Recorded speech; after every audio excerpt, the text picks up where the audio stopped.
And this was a local story in Raleigh, Durham, where they're talking about FEMA and the funds that we have for emergencies like this. That's what it's for. And the Department of Homeland Security Secretary Alejandro Mayorkas told reporters yesterday, FEMA doesn't have the funds to make it through the season.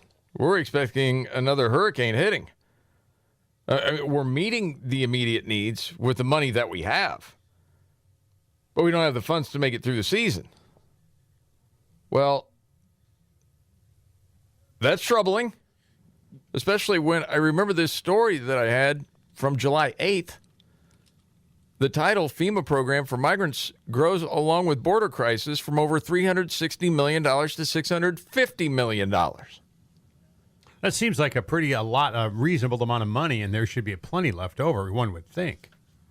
Well, and again, FEMA, was that designed when we just let people come through illegally? Well, why are you tapping? I remember asking the question at the time because for the longest time, the Biden-Harris administration refused to acknowledge that there was a crisis at the southern border unfolding.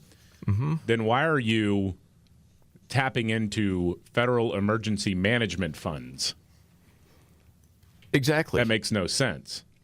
Well, it's like, we got to find the money somewhere. We got some over here.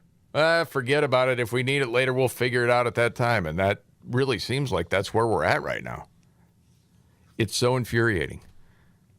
Because do you think legacy media is actually going to cover that side of the story? Hey, where are the funds at? What do you mean? Yeah. Well, the solution has always been print more money.